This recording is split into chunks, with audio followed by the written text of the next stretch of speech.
Hello, everyone. Good afternoon, good evening, wherever you may be joining us. My name is Nilsu Goren, and I'm a non-resident scholar with MEI's Defense and Security Program. Welcome to the final panel of today's event, reflecting on President Biden's first 100 days in office, following the State of the Union address that we heard last night, and the administration's priorities regarding the Middle East. This event is going to focus on the key geopolitical and strategic areas in the MENA region that were covered in MEI's recent presidential briefing book, which you will also soon find in the chat function and on MEI's website. And today, in today's conversation, we are going to focus particularly on developments in Iran and Palestine, Israel. We are actually joined by two esteemed colleagues, Alex Vatanka, who is the director of MEI's Iran program, and Khaled Elgindy, the director of the program on Palestine and Palestinian Israeli affairs at MEI.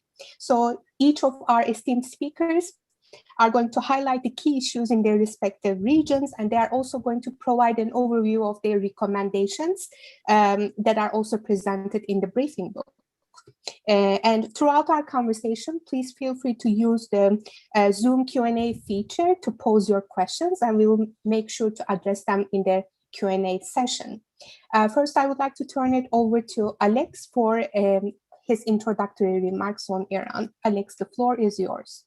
Oh, thank you very much, Nilsu. It's good to see you. It's good to see everyone and to be with Khaled. I'll try and sort of start off with something that I think we really can't avoid in today's conversation, which is this leak that happened this week, audio leak from Tehran, where Foreign Minister Javad Zarif gives his candid answer in regards to a number of questions posed to him about the state of Iranian foreign policy, his performance, the performance of his government, and so forth. So let me give it a go. I've been speaking to a number of journalists this week, and I've basically put out this line. I think to try and understand who did it, one could look at his rivals. The so-called hardline camp in Tehran might be considering the fact that Javad Zarif could be a presidential contender in June as a serious one, and they don't like that prospect, and they try to harm him before he even gets into considering running for the presidency. And bear in mind, Zarif has all along said he's not a candidate, he's not interested in the job. But the reform movement as a whole are desperate for a personality that they can put out there that might galvanize the public, and Zarif could be the man for that job. So it could, in short, be something that his rivals did to leak it, to put pressure on him. In fact, there probably will be attempts to impeach the man or remove him from office, or use it against him when it comes to qualifying to run. As we know, in the Islamic Republic, just wanting to run is not enough. You have to be approved by the system. They have to give the green light. The Guardian Council could use this frank conversation he had with a journalist in an event organized by the presidential palace against Zarif. Alternatively, this audio was leaked by his friends to elevate Javad Zarif's status as a politician, as a potential president to come, to show him as a man who wants a different future for the Islamic Republic, that disagrees with some of the orthodoxies of the regime, that frankly wants to take the country in a different way. He has sought to do so as a foreign minister, but that he has plans to do so if he became president on different levels, social levels, economic levels at home.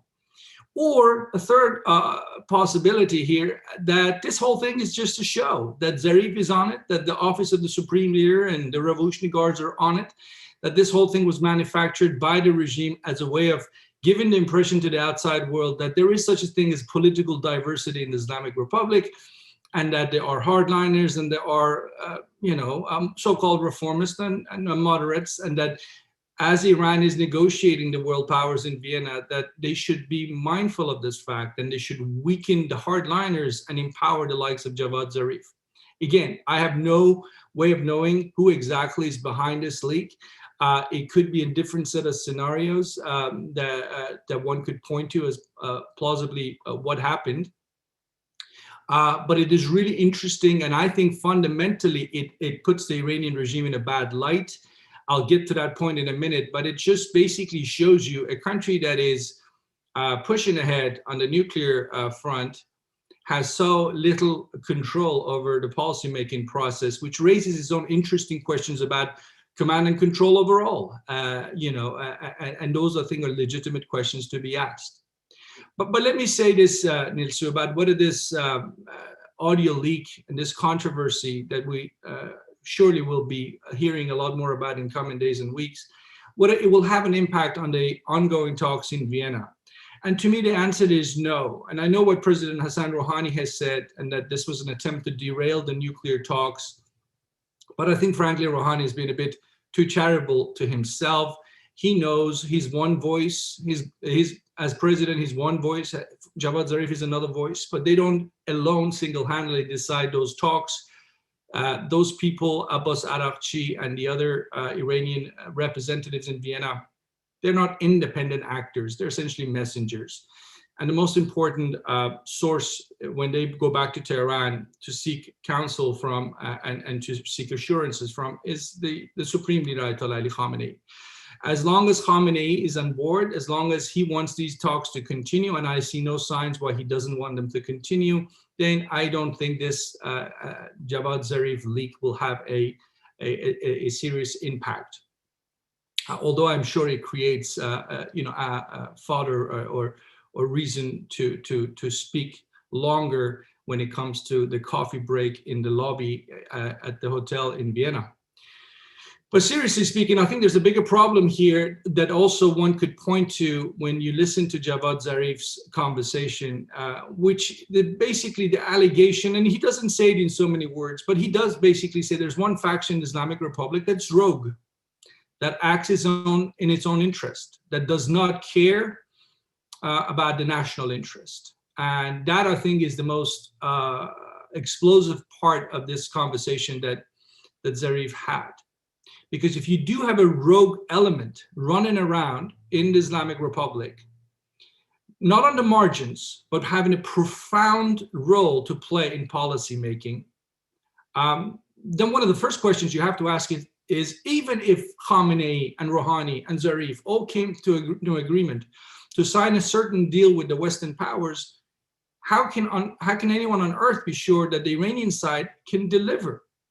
Because they do have this rogue element that is looking to undermine what Zarif calls the national interest. And I think that's the bigger problem that might face us going forward. I would also say that, Javad Zarif is not in these talks himself. In fact, he's been busy, traveling around the region in the last few days.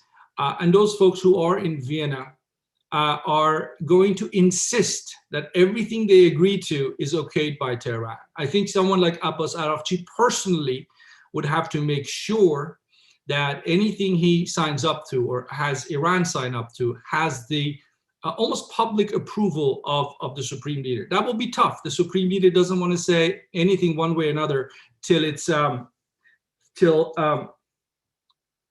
he knows for sure the policy will be a success.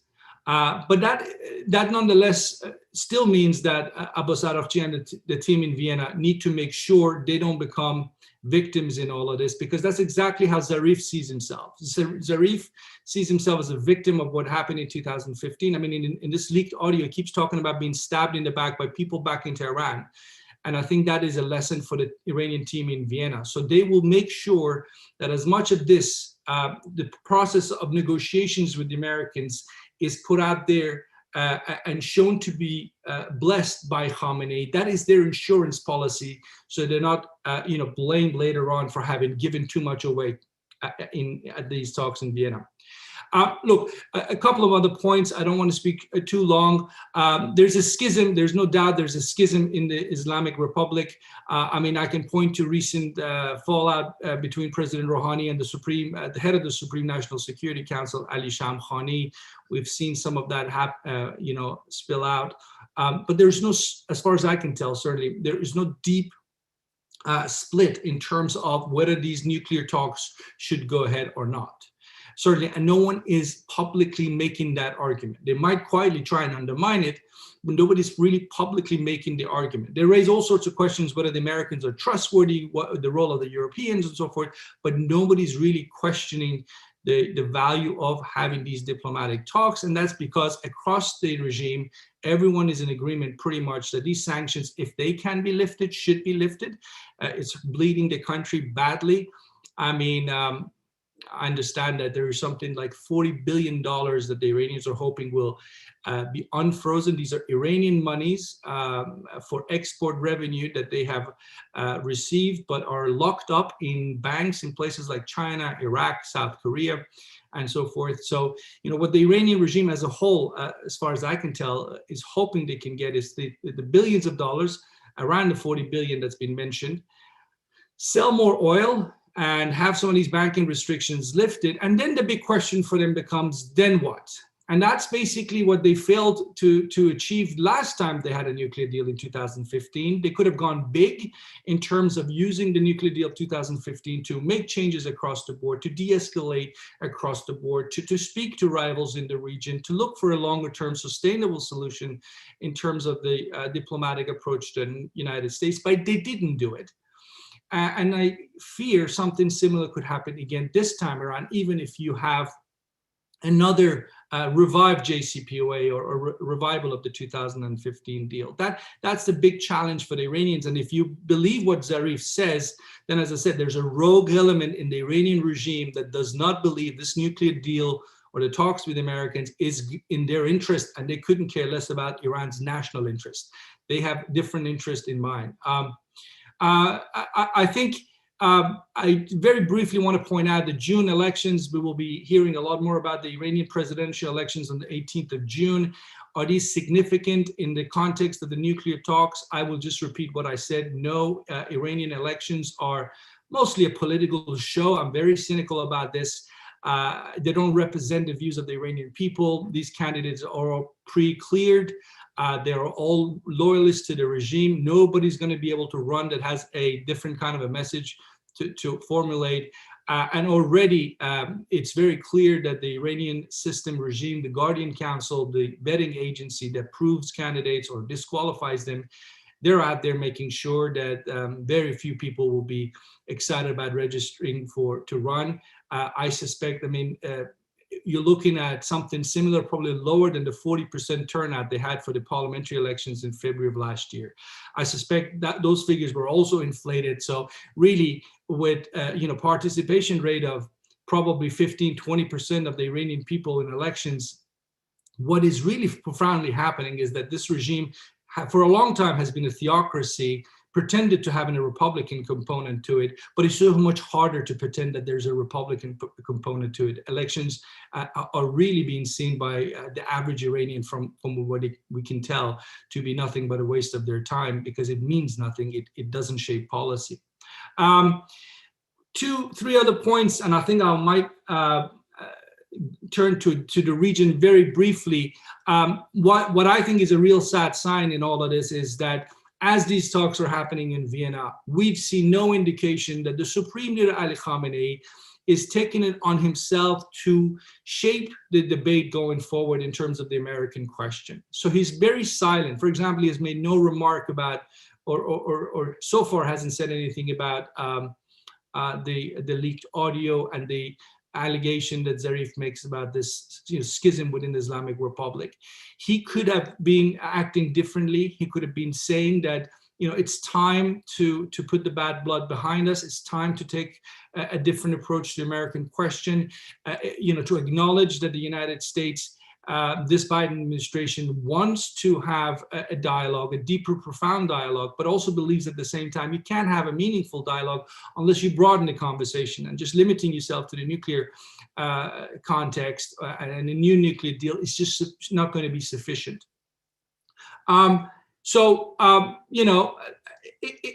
Facing that reality is what Zarif calls the so-called moderate reform camp in Tehran, which are powerless and facing a hardline camp led by the dominant faction in the Revolutionary Guards that sees its own political future in Tehran. Again, never mind Iranian national interest, but their own narrow factional interest to be tied to closer ties with Moscow and Beijing.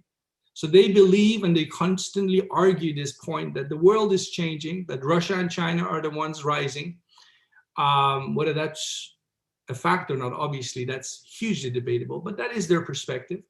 And as long as they believe that, I think they will be in the way of what I think is essential for a healthy Iranian foreign policy, which is to sort of look to turn the page. And in his old age, Ayatollah Khamenei at the age of 82, he could have, you know, decided that this is what he wanted to do, that this could be his legacy. He could try and end this animosity with the United States as and end it as an ideological pillar of the Islamic Republic.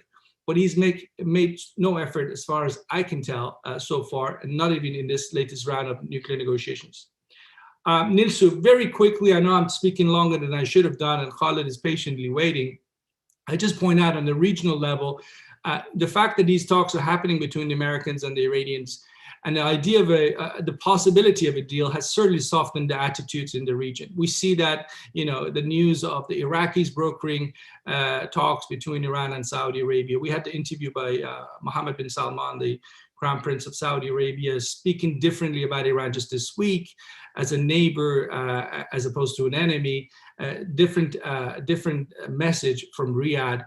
I think, you know, we see the same kind of potential softening in terms of Turkish relations with Iran, and there are all sorts of issues that divide Turkey and Iran, and UAE is pursuing its own potential détente. So I think the fact that the Biden administration is speaking to Iran, and there is this possibility of a nuclear deal, is softening the region, or at least asking the region to prepare themselves for the day that there is a potential US-Iran understanding around the nuclear issue, because that would certainly represent a new phase. And US plans in the long term are also a factor. You know, withdrawal from Afghanistan already is leading to new sets of realities in terms of talks between Iran, countries like Tajikistan and Pakistan, other Afghan neighbors. But all of this said, the big question, again, I want to tie it to the issue of, are the Iranian leadership thinking small or big? There are these opportunities that are arising as a result of these realities that I just mentioned. And one wonders if the leadership in Tehran is thinking to take advantage of this moment in time and push for a different direction in the region specifically. And if they are thinking that is not happening in a way that is very clear to hear, it has not been articulated as a new policy. It might be because the regime does not want to admit to having made mistakes in the past. But this is a time to sort of say, not just to the United States, but also to the region that, okay, well, we tried the failed 2015 nuclear deal. We're going to have a new deal. And this time around, we're going to limit the agreement to the nuclear deal. But the day after a possible nuclear deal has been signed, Iran is willing to broaden the conversation, to talk to some of its neighbors about some of the other Iranian activities that are of concerns to neighbors, like its missile program, its regional agenda, and so forth. If Iran made that point more clearly and expressed it to the region, I think the region would welcome it. And final point, all of this depends on what happens at the moment in Vienna. If these nuclear talks don't go anywhere, and I suspect they will go somewhere, I think most of the signs are there will be a new nuclear deal, and both sides want it. Then this could become really an opportunity to build on this momentum, unlike last time around, without that.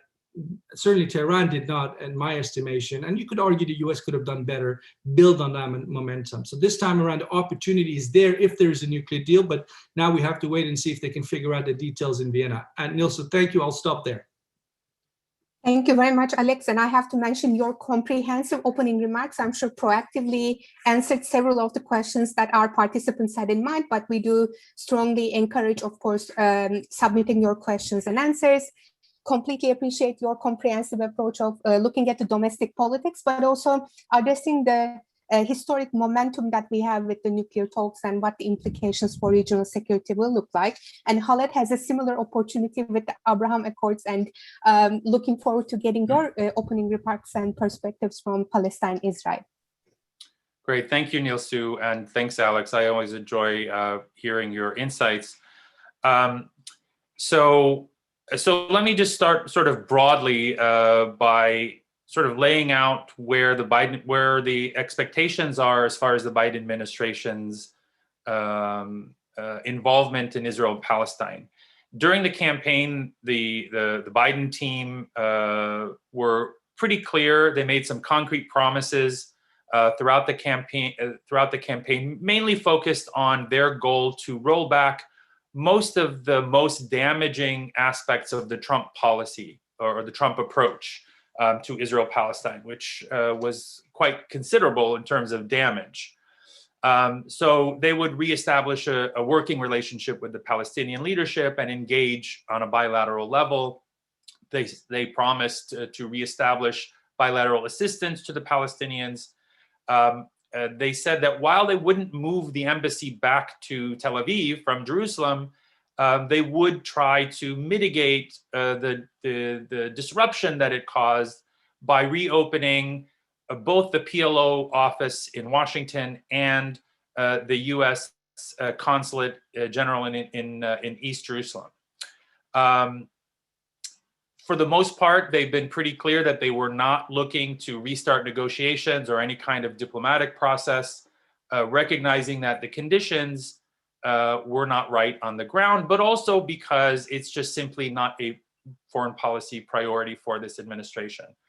What we've seen over the last 100 days is, in terms of this modest agenda overall, they've been quite on track. In terms of this narrow focus of rolling back as much of the Trump agenda as possible with as little effort and as little political cost as possible. That's the sort of guiding principle as I see it, really. So within those very modest parameters, the administration's been on track. They have re-engaged with the Palestinian leadership, although the Palestinians still will not deal with the new Palestinian Affairs Unit in the embassy in Jerusalem, what used to be the U.S. consulate. They are talking directly to folks in Washington. Particular Deputy Assistant Secretary Hadi Amr is the main interlocutor with the Palestinians. So far, the main shift in the Biden administration's approach has been in restoring aid to the Palestinians, all of which under the previous administration had been completely eliminated, pretty much across the board, both as a result of administration policy and, very importantly, because of Congress. Congress mandated certain cuts legislatively to Palestinians, mandated certain conditions that effectively eliminated Palestinian assistance. The renewed aid package is modest, about $250 million for the Palestinians. That covers the whole gamut of types of assistance, the bulk of which is for UNRWA, the UN agency that provides services to Palestinian refugees and has been playing that role for most of the, since 1949 or 1950. So that's an important component because UNRWA assistance had been so politicized, and actually all forms of assistance, any form of assistance to Palestinians, including the 75 million, again, a very, very modest sum that is going to economic support. Even that has been the subject of considerable outrage and hyperbole, particularly by Republicans on Capitol Hill. But in any case, I think it's important that the administration is sort of laying down a marker, that they're undoing the damage, but again, in very, very modest and limited ways. The reopening of the U.S. Consul General and a PLO embassy in Washington are on the agenda. From what I understand, they are still looking for ways to do those, but there are a number of political and in some cases even legal obstacles that they need to overcome. So to reopen the Consul General, they will need Israel's permission, and of course, Israel was never happy about the U.S. having a mission that was essentially dedicated to talking with Palestinians. It was kind of an informal embassy to the Palestinians. And the Israelis were very happy to see that dissolved. So that will be a challenge. The PLO mission will be much harder, I think, to reopen because of existing U.S. law based on acts passed by Congress. The PLO mission was required to be closed down because of the Palestinian leadership decision to take steps toward the International Criminal Court in pursuit of an investigation there. And so those steps basically triggered this law. So that will be much harder to undo. It will require either another act of Congress, which seems unlikely, or some sort of executive order, which, again, I think in terms of the amount of political capital that this administration is willing to expend on this issue is also probably not very realistic. But it's also clear, I think, that Israel-Palestine is not, in fact, a priority. So they've lived up to the expectation in that sense, because they were very clear from the outset to manage expectations. And so what we can expect is something like what we saw, the very limited and mostly ad hoc engagement, but shunning a diplomatic process that we saw in the period from 2014 until the end of the Obama's presidency in early 2017. And so for that 2-year period, the US was sort of keeping an eye out for events there. And we had this periodic violence in places like Jerusalem, and occasionally Gaza would flare up. But they didn't really do much. And I think this latest round of violence that we saw in Jerusalem last week is sort of emblematic of this very limited role that they're going to play. So they did weigh in. They issued a statement, but it was very generic. It certainly didn't make any reference to the actual realities on the ground, the fact that you had Jewish supremacist mobs attacking Palestinians, chanting death to the Arabs. The response from the administration was very bland. They called for calm and rejected, quote, hateful rhetoric, but they didn't identify who the sources of that rhetoric were, or where the extremism was coming from or directed at. So again, I think we're looking at a very, very limited type of engagement. The exception, I think, will be, I mean, this is always the test. This issue has a way of imposing itself on administrations, even those that don't want to deal with it.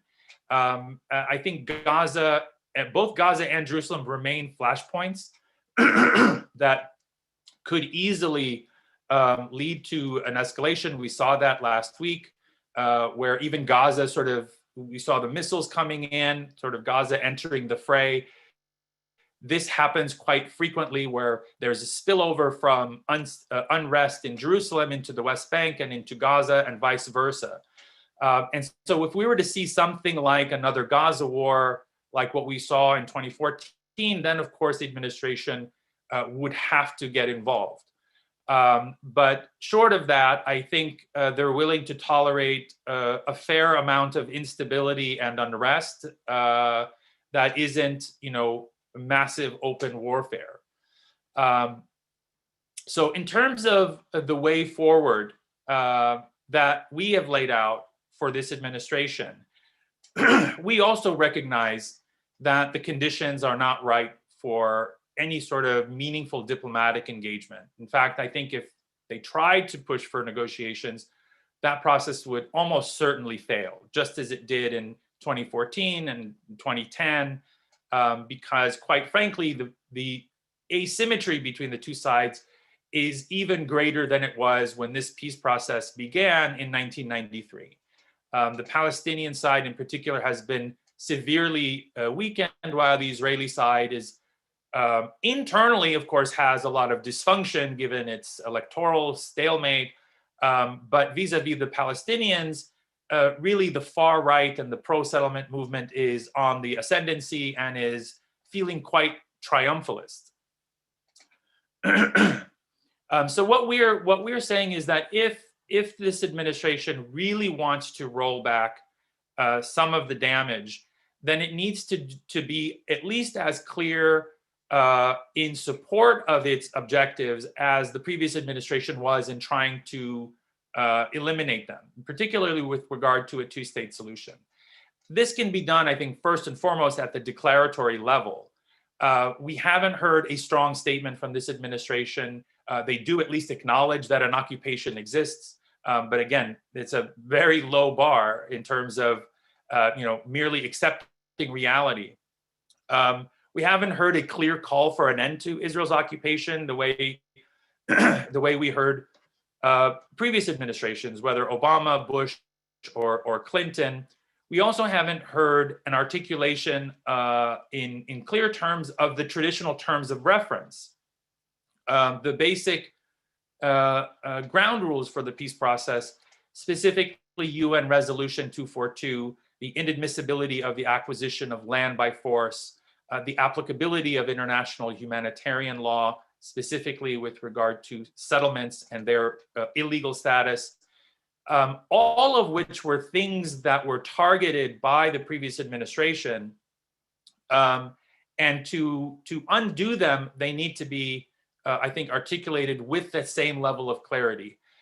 For example, the legal opinion on the illegality of settlements that was overturned by Secretary Pompeo, that needs to be reinstated and I think articulated clearly. Certainly the rules of origin guidelines that were issued in which products produced in the occupied territories and Israeli settlements would be considered made in Israel. That certainly would need to be reversed. And on Jerusalem, I think Jerusalem is one area where I think it does involve a bit of a heavier political lift, but it's an area that is desperately needed as we keep seeing on the ground this constant instability. And so we urge the administration to clarify the position on Jerusalem. So even though they're not going to move the embassy back to Tel Aviv, they could clarify that US recognition of Jerusalem as Israel's capital applies solely to West Jerusalem. And that is Israel within its Green Line borders, the 1967 lines. Whereas the occupied part of East Jerusalem would not be recognized. And to couple that with a statement that even in aspirational terms, that a future Palestinian state will have its capital in East Jerusalem. This is, I think, important to establish, sort of stake out these important positions, but also to give Palestinians themselves a horizon. They need some way to know that whatever vision the United States has for a future Palestinian state is not something akin to the Trump plan, which is a Jerusalem-less, non-contiguous entity completely surrounded and controlled by Israel. And so making clear that there will be a Palestinian capital in Jerusalem, I think would go a very long way in both enhancing that relationship with the Palestinians and also taking a very clear, tangible step toward a two-state solution, which remains the goal of this administration. Another important step, I think, would be to push Israel to reopen Palestinian institutions in Jerusalem. Part of the reason we are seeing this regular unrest is because Palestinians and 400,000 Palestinian Jerusalemites are political and institutional orphans. They are cut off from the Palestinian Authority and the West Bank, and they are not Israeli citizens, and they are also quite limited in the kinds of services and quality of services they get from Israel. They are very clearly separate and unequal in terms of the Israeli control. Palestinians need to have institutions, not just political institutions like the Orient House, but economic and civic ones like the Chamber of Commerce. And what we've seen over the last 20 years is a systematic attempt by Israel to eliminate any Palestinian national presence or expression of Palestinian national identity in Jerusalem. That needs to also, I think, be addressed. The Biden administration, I think, also would do well to support Palestinian internal reconciliation and the holding of elections. Elections, of course, have been called for May and July and August, a sequence of elections, with the first being legislative elections in May. Those look increasingly like they are going to be postponed for internal reasons, but to the extent that Palestinians do go forward with internal reforms, it's important for the administration, if it's not going to support those efforts, at least to not stand in the way. In particular, reconciliation has been very problematic for US administrations.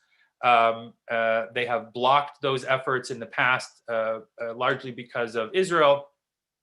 But you cannot have a Palestinian interlocutor that is in a perpetual state of division and dysfunction. Fourth, it's very important to urge Israel to lift the blockade on Gaza. We are now, it's been 15, 16 years that we are into this blockade. And more importantly, I mean, it's devastated life in the Gaza Strip. According to the UN, life in Gaza is already unlivable, whatever that may mean for the 2 million humans who live there. But what is really striking about the Gaza blockade is that we have no clear sense of what it will take to lift the blockade. We don't know from Israel or anyone else what the criteria are, what is the standard, what needs to happen. The United States can do a lot to push Israel to clarify that and to push for the eventual lifting of the blockade, to normalize life in Gaza, which right now is highly unstable. Fifth is to ensure that American military assistance to Israel complies with US law, whether it's in terms of human rights or support for a political resolution based on two states, in particular the Leahy laws, the Arms Export Control Act. What's interesting is that we've now seen legislation introduced by Congresswoman Betty McCollum that is really the first and a pretty modest attempt to impose some form of scrutiny on Israel's massive aid package. This is unprecedented. It is probably not going to pass, but it's an important to send that signal that Israel is not beyond scrutiny and that some transparency is required. Lastly, it's important that the United States understand its own limitations. In the past, it has effectively monopolized the diplomatic process. It's pretty clear that because of US constraints, domestic political constraints, that the US is not really capable of mediating an end to this conflict on its own, and that it should engage much more seriously with its international partners, both in the region and elsewhere, with Europe, with the United Nations, with other great powers. Certainly the Russians will have a role, and perhaps even the Chinese. And so with that, I'm going to end, and happy to discuss further and hear your questions. Thank you very much, Khaled, and also providing, taking the toll of the first 100 days when it comes to continuity and significant progress, which I know you called modest, but you did really highlight the points where the Biden administration has been controlling the damage. Actually, I did want to turn to both of you, and I'm going to first start with Alex to discuss the diplomatic channels that are opened up in the previous administration, and some of the impact is still ongoing to this day within the first 100 days, and look at the regional security dialogue, opportunities and impediments from the perspective of the countries that you have analyzed. Particularly, Alex, in your brief, you do touch on the prospects of having a larger dialogue and having a carrot and sticks approach. And also in your remarks today, you did focus on the fact that nuclear is only part and parcel of the conversation that Iran is going to hold, not only with the US, but also its regional partners. So if you could expand a little bit about what you have in mind with the carrot and sticks strategy with respect to concern about Iran's regional proxy.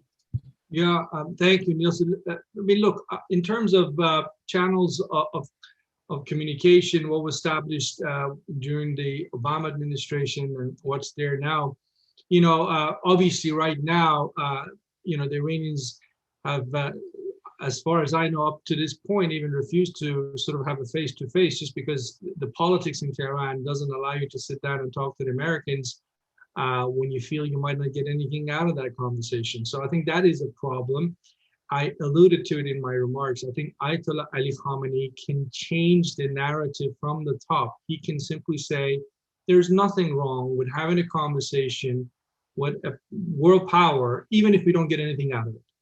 There's nothing wrong with talking, and you know, the notion that some people in Tehran today subscribe to, that, you know, you sign a 25-year strategic deal with China and overnight the United States is no longer a factor. It's just a pipe dream.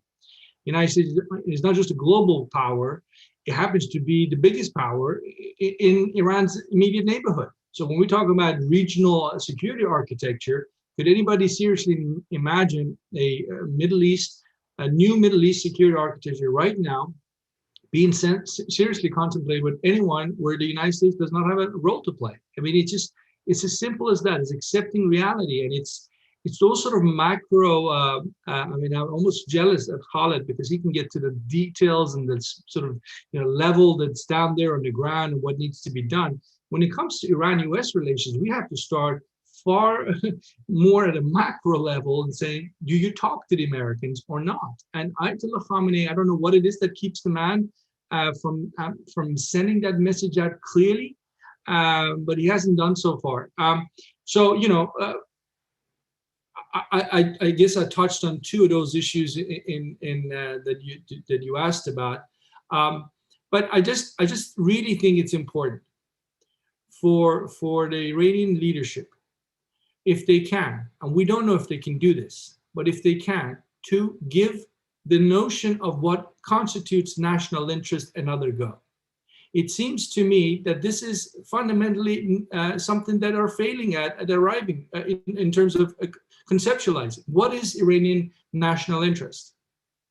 So when you ask someone like Javad Zarif, again, based on his recent remarks, or President Rouhani for that matter, you get the answer that it's an Iran that is respected member of the international community, an Iran that can trade with countries, that Iran that has access to its monies, an Iranian nation that is interconnected to the rest of the world, and so on and so forth.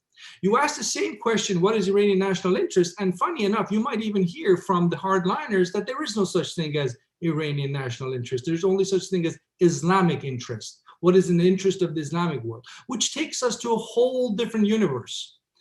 What does Islam mean in that context? So again, I don't want to bore the audience getting into this too much, but what I'm saying is, for the United States, it's a tough position to be in when you don't know your opponents are driven by what? National interest, the way an American would understand what national interest is, or something much more abstract. Or it could be something entirely different, which is narrow interest of a faction in Tehran that, if you believe Zarif, is driven or pushed in that direction by other powers, in this case, Russia and China, which again adds another layer of complication to it. So yeah, I wish I could give you, I mean, I did give five recommendations as part of the brief we produced for the Biden administration, and one of them was the carrot stick strategy, and making sure that, you know, there is the option to hit back if proxy groups in the region that are coming after American military personnel would force, that you hit back equally with force, because the Iranian regime across the board, moderate or not, they're not suicidal.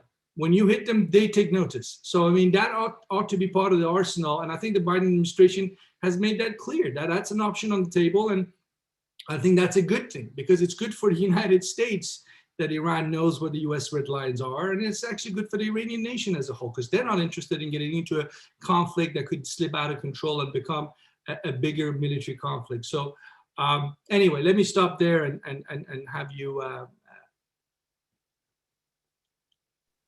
Thank you very much, Alex. Absolutely. There cannot be a mention of regional security dialogue without answering these questions. And as Khaled alluded to, Israel-Palestine could be put on the back burner for the time being until it's not on the back burner. So Khaled, I did want to ask a similar question to you, and that has to do with also with the peace process that started under the previous administration. And the prospects you see under the new Biden foreign policy platform as to how the peace process with Israel, with Gulf nations, is going to impact the Palestinian perspective?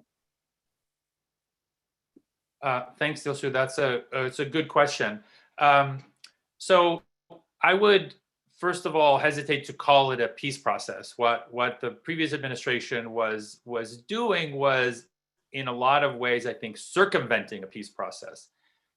The UAE and Bahrain were never at war with Israel for this to be some sort of peace process. They are not peace agreements.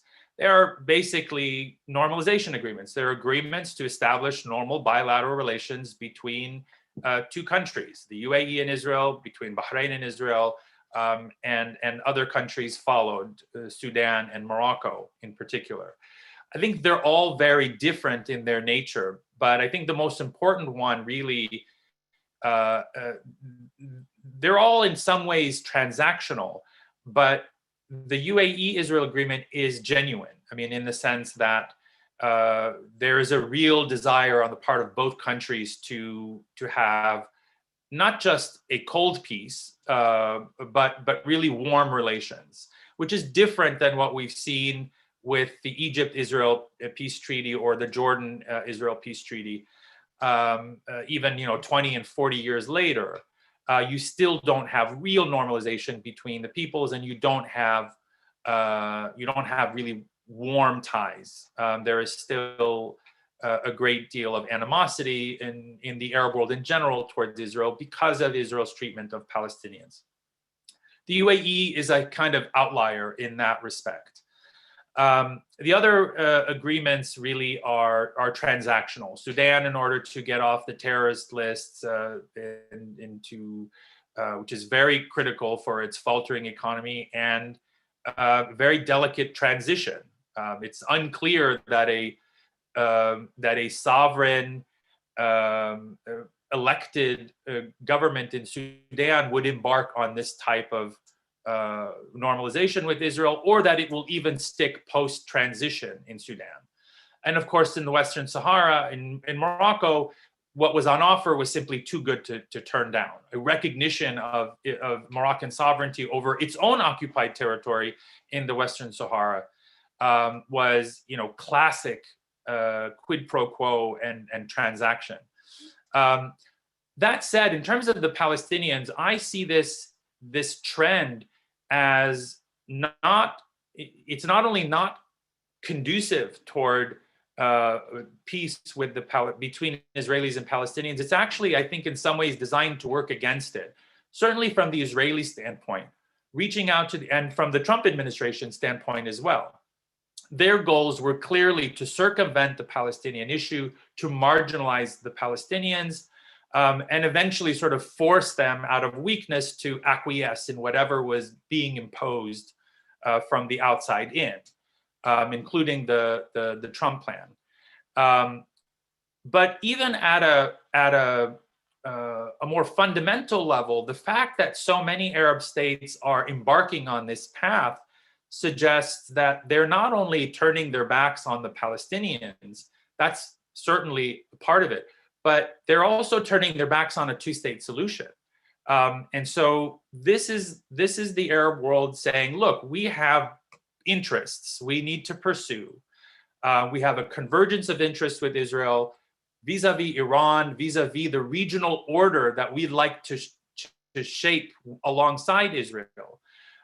There's a shared fear not only of Iran, but of Arab democratization that forces in Israel and in Arab states in the Gulf are very much opposed to and have worked to suppress. And so they share a vision for the regional order, and they want to pursue that. And the old way of waiting until the Palestinian issue is resolved meant essentially waiting forever. They're not going to put their bilateral, in some cases, what they see as strategic interests on hold indefinitely in anticipation of this unicorn called a two-state solution, which will probably never happen. So In a way, I think it suggests that Arab states are moving on and are post two states.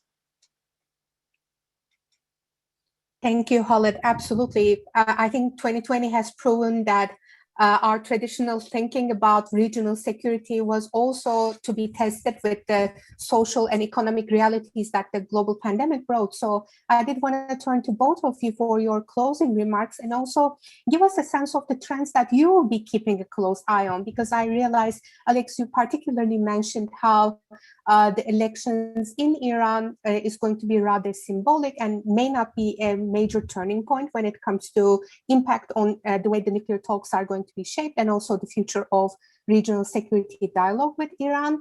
So wanted to get your thoughts on what are some trends that you anticipate, particularly with the prolonged impact of the pandemic that has had in the Middle East. Yeah, thank you, Nilsu. Look, I mean, in terms of the elections, you have had a history of elections. I mean, Iran probably has had maybe as many elections, although I don't know what all the recent elections in Israel means to the statistics, but the Iranians have had many elections since 1979. But I would argue almost none of them came even close to realizing the aspirations of the typical voter in Iran. So having, in 97 voted for Mohammad Khatami, landslide, no major change happened. The deep state still controls the place. In 2005, they went the other way, voted in the populace, thinking he might be able to bring about change, Mahmoud Ahmadinejad. He couldn't stand up to the deep state. They went with somebody who's a seasoned hand in the regime and as an insider as anybody, Hassan Rouhani, 8 years, and he hasn't been able to bring about change. So you have to forgive your average Iranian voter today who does not believe in the power of the ballot box. It means nothing. You are basically playing a role. It's theater. You're asked to show up and play your role so the cameras can roll and take a photo of the Iranians voting in these elections, and then the Islamic Republic can claim to be legitimate. We are getting to a point where this recipe is not going to be able to work itself out or to be usable going forward, because the new demographic realities of Iran, of a younger, restless generation that were not around in 1979, don't owe anybody anything in terms of what the promises of 1979 was, and are just simply looking at the realities of life today, and they just simply don't like where they are. They don't like the state of the economy, where the deep state is deeply corrupt, including the Revolutionary Guards, which really is at the heart of the corruption problem in Iran, because they're not answerable or accountable to anyone, because they happen to be the only center of power that not only have military might, but they have economic might. They have the good part of the media under control, and nobody dares stand up to them. And you have to take a foreign minister like Javad Zarif to go and give a oral historical interview and hope it doesn't come out, to express his frustrations about not being able to do his job, because the deep state doesn't want him to do his job. The deep state doesn't believe in the Iranian national interest, but its own interest. So long story short, Nilsu, the elections in Iran, you might have generated excitement. And, for the sake of argument, even if Javad Zarif tomorrow was allowed to run, he might win, but don't bank on the fact that he's going to bring about major change. I think realistically, the only time we can expect some major change to happen if you got a new supreme leader or the office of the supreme leader entirely abolished. If that is the way forward, which would be one way of avoiding a revolution and a bloodletting, then that's probably something that some people in Iran might accept. But I think the majority of people at this point are so desperate that it's just to get out of the country entirely, or think the impossible, which is to go down the path of another 1979 type of upheaval. Although I have to say, on the last part, that's more wishful thinking than anything else. So I think United States, and I'll just be very quick about this last point, United States needs to recognize a couple of things about Iran. One is the society as a whole, the average Iranians are pro-Americans. There is no deep anti-American soil in Iran. Forget all the death to America slogans. That's what the regime is preoccupied with and spends billions of dollars. But you look at Iranian society, this is a pretty pro-American, certainly not an anti-American country.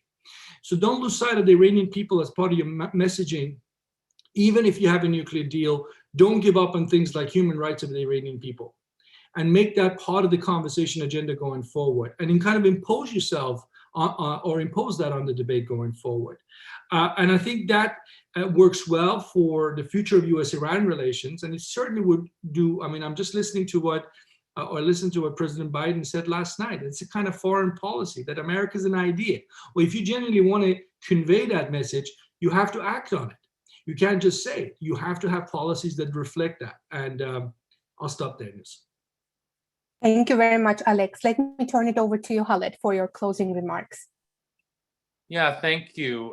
So the trends that I'm looking at are mostly, obviously there's not going to be a diplomatic process happening anytime soon. So I'm mostly looking at internal political trends, certainly in the United States, where there are important shifts happening in terms of the kinds of voices that are emerging are different from what we've been hearing for most of the last 50 some odd years. But mainly, I think the more important trends are what happens in internal Palestinian politics, because this is where you have, no other issues can really be addressed. You can't have a diplomatic process. You can't have a two-state solution. You can't even imagine a future one-state solution if you don't have a cohesive, credible Palestinian polity of some sort. So,